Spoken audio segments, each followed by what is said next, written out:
I'm gonna start the recipe by cooking the rice. I have 2 cups of rice, so if you're not really good in cooking rice, don't worry, me neither. With this recipe, it doesn't really matter, just because we want that rice to actually be sticky, so it sticks nice to the meat. So 2 cups of rice, so you double the water, so it's 4 cups of water. I put just 4 cups and a little bit. It's fine if it's a little bit more water. I'm gonna bring the water to boil. I'm gonna put it on a high heat and wait until it starts boiling. In the meantime, I'm gonna clean the cabbage. This is called a Savoy cabbage. For me, it's just plain wrinkled cabbage. That's what my name for it is. Just clean it up from all the leaves that don't look too nice and healthy. Peel it off and wash that cabbage really good. Just from the top to take all the, if there's any soil on it or anything dirty, you just want to wash it really good. Once the cabbage is washed, this is actually the hardest part of the whole recipe to do. You got to be very careful not to hurt yourself. You just have to take out the middle of the cabbage. So take a knife, the best if it's a shorter one, and just be very careful. You're going to start cutting a circle around that middle. Basically what we want to achieve is that while I'm going to start cooking that cabbage, the leaves are going to be peeling off and they will be disattaching from it. So once you get rid of the main part, you want to just cut into the cabbage, so you cut off the leaves from the middle, the stem. This recipe is a lot of work, lots of work, but it's definitely worth it, and you're gonna see it. It's definitely worth it. Next step, I prepared some water. It doesn't have to be even halfway in a pan. You just have to pick the pot that's actually big enough so the cabbage fits inside. So I'm just gonna drop the cabbage in, and the water lifted till halfway. So I'm gonna start cooking that. Okay, the water starts boiling. I'm gonna put 2 teaspoons of salt. You don't want to put too much because later we will be spicing the meat and the rice together. And I'm gonna put the rice in. I'm gonna let it cook. Once it starts boiling, I'm gonna reduce the heat a little bit from high to like a medium. I will let it cook for a little bit until the rice starts soaking up the water.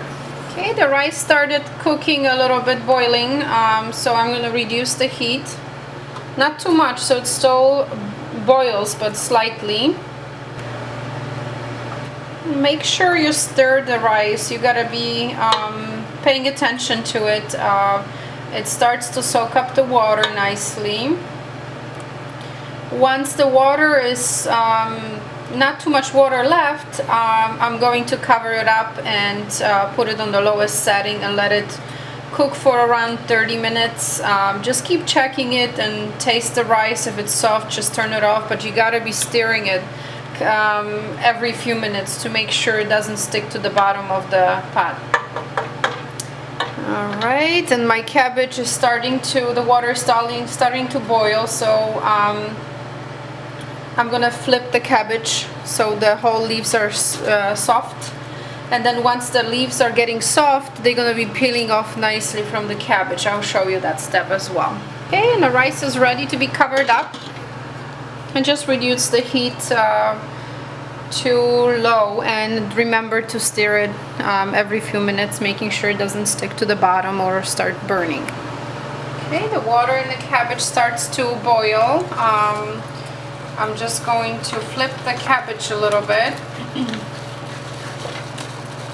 and be very careful not to burn yourself. Okay, this leaf, one leaf is already disattaching. That's what we want to see. It's the leaf starting to disattach, but I'm going to let it cook a little bit. I'll cover it up for a few minutes and reduce the heat to so it still boils, but not too high. So I would say like a medium heat. Cover it up for a few minutes, and I'm gonna start peeling off the leaves in just a moment. So it's gonna be a slow process, leaf by leaf. And you have to have a dish ready to put those leaves and get them ready for later. I gave it a couple minutes in hot water. I'm gonna take that leaf already. So basically we want those leaves not to be completely cooked, but soft enough so we can put the rice and meat mixed together and wrap it nicely.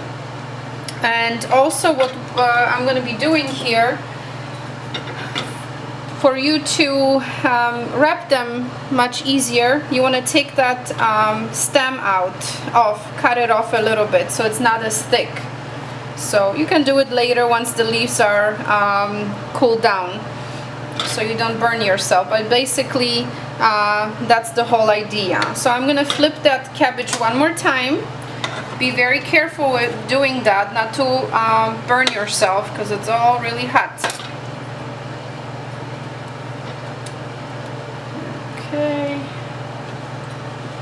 And as you can see, the leaves are just falling off, and that's what we want.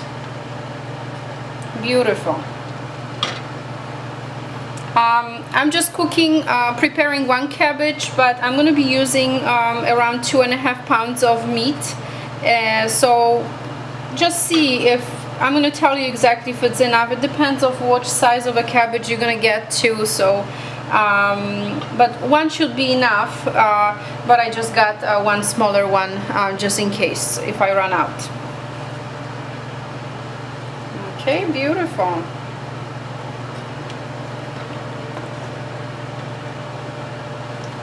And I'm telling you, we also use white cabbage for this recipe.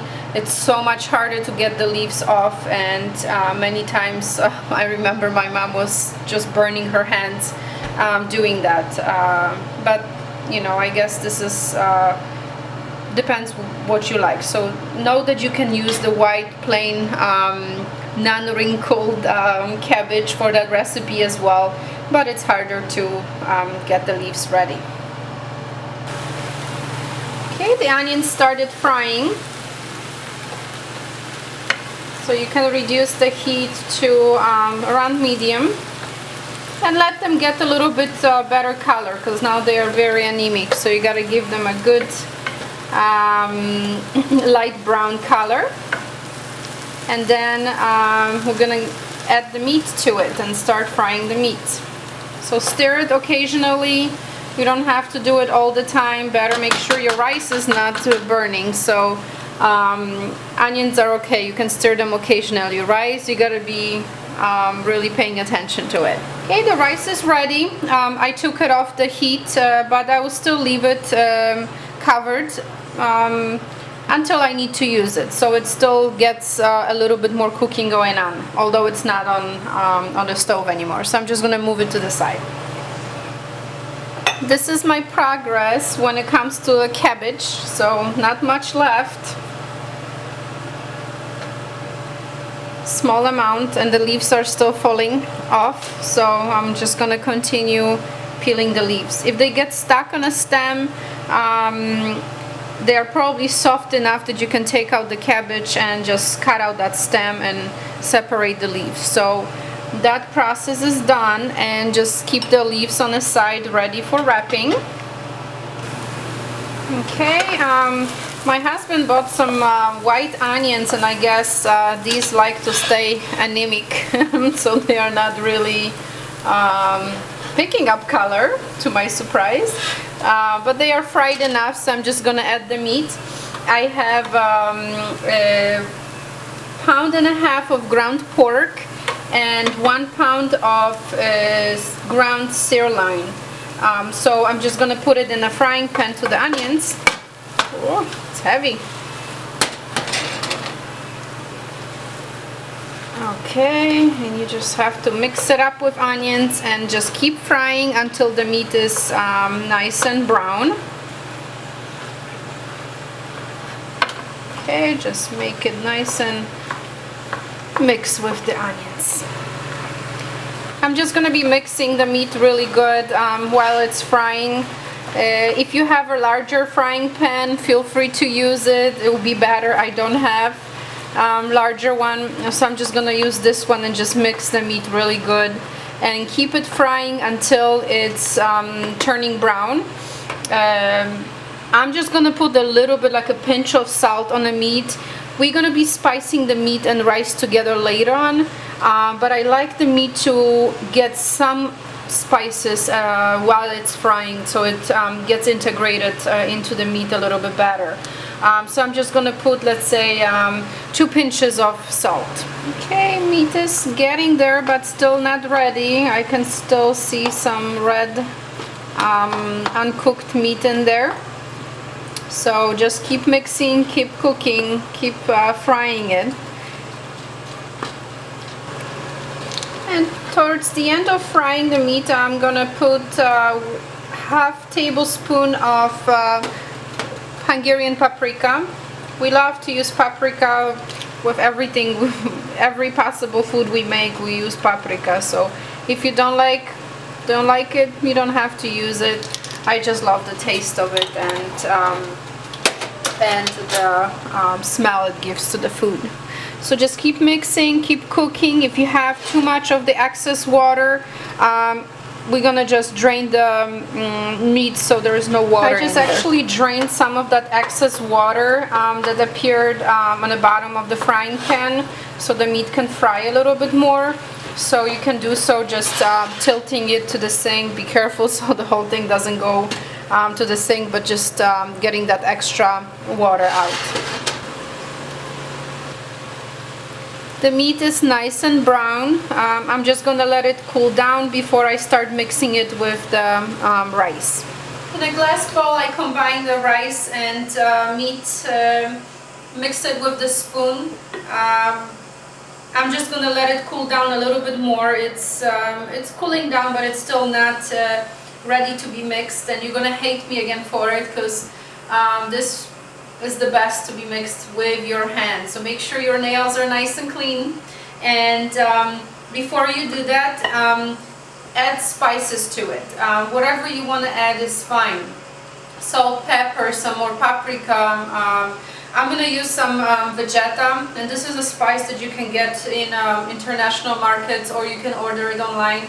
I'm going to put it on the ingredient list, but if you don't have it, it's okay. You can just use salt and pepper and any other spices that you like, and you can try it and put as much as you want in it, because it's all fully cooked, so you can spice it up as much as you want. So I'm just going to put it's like half a teaspoon of vegeta in it, maybe one more, so 1 teaspoon of vegeta, and I'm going to put 1 more pinch of salt.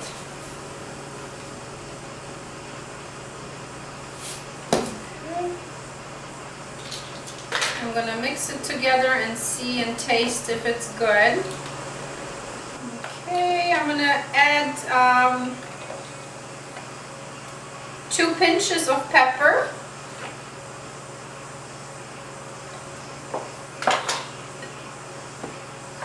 I'm going to turn it around, no commercials.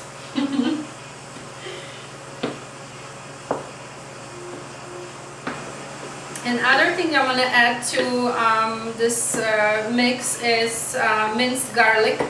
If you like garlic, add as much as you want. I'm going to probably add 2 or 3 cloves of garlic. I'm going to mix the meat with my hand so it's nice and uniform, almost like a spreadable paste, sticky paste. And then I'm going to stuff the cabbage with it. Okay, I'm ready to wrap the meat in a cabbage. So remember to take the stem from the back of the cabbage. Don't do it too thin so the doesn't puncture the hole in a leaf. Just gonna put good amount of meat in here, just enough so you can roll it, and start rolling it like you would make a burrito or burrito. You roll it, then fold the sides, and then finish rolling. And I'm putting the gołąbki in a frying, not frying pan, a baking pan, because they're gonna be going to the oven. So you put the gołąbki down with the last wrap down, so they don't open while they're baking. I'm using a large baking pan, the turkey size one for turkeys. But if you have you don't have it, use regular baking pan, it's fine. Okay, let me do a couple more and I'm gonna let you do it yourself.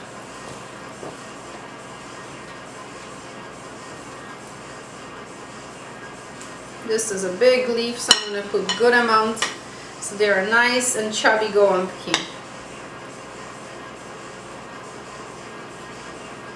Okay, and fold the sides. That one looks good.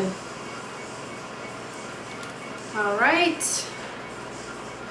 and one more big leaf. I think I have a lot of meat, so I'm gonna definitely cook the smaller cabbage I bought. I don't think I'm gonna have enough cabbage for it.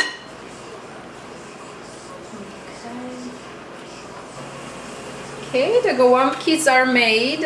So from 2.5 pounds of meat and 1 large cabbage, and actually I have some left from the cabbage. I made 1, 2, 3, 4, 5, 6, 7, 8, 9, 10, 11, 12, 13, 14, 15, 16 gołąbki. And now I'm gonna prepare them for baking. I have 2 large onions in here. I'm gonna cut them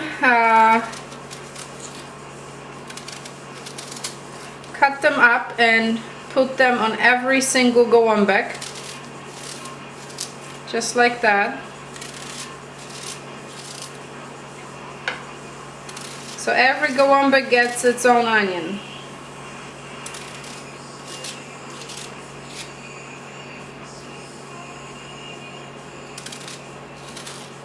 And don't worry how you cut it, it's all cool.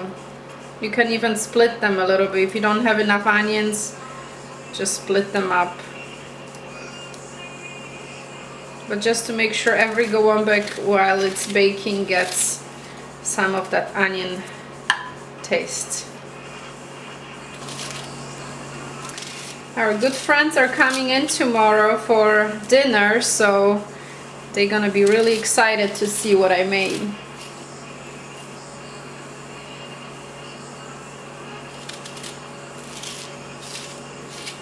And be very generous with the onion. You can put plenty of it. So I used 2 large ones. So it's a lot of onions goes to this recipe, to the meat and on top of it.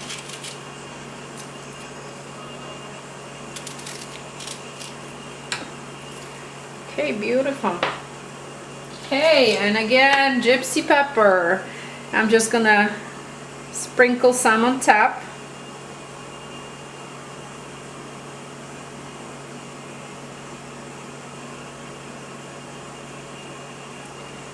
I'm married to a Hungarian, so what do you expect, right? Lots of pepper in this house. Paprika, peppers, gypsy peppers, red peppers, anything, you name it. But how beautiful it looks. You can see why I got converted to paprika.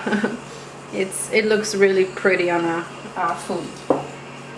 And I have here a stick of margarine, or you can use butter, it's fine. And I'm gonna put a little bit on each gołąbek, so it gets a little bit grease in it.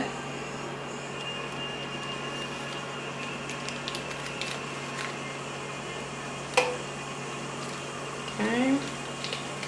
I have to take it easy because I ran out of butter.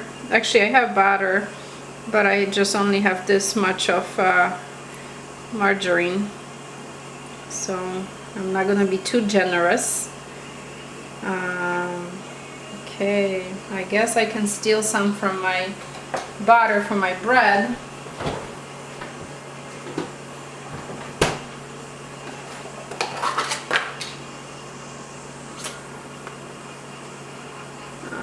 just a little bit. So don't worry, if you run out, you need to use the bread batter, that's fine.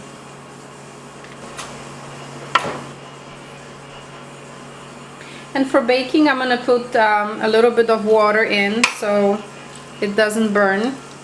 So you just gotta keep checking it.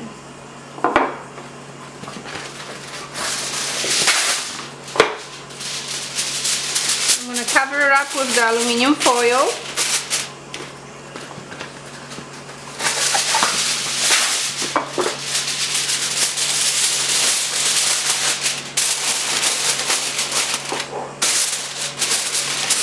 Okay, and put it in the oven. Preheat the oven first to 350 degrees and just bake it in 350 degrees. And I'll tell you later how long it's gonna stay in the oven. Golabkis are nice and ready. They baked for 1 hour in 350 degrees Fahrenheit. So that's enough for them, just enough to make the cabbage completely soft, because it was not cooked all the way while I was peeling off the leaves. So it looks delicious, yummy. I cannot wait to have one. I hope you enjoyed it with me, and then it all turned out good for you as well. Thank you for watching. Bye.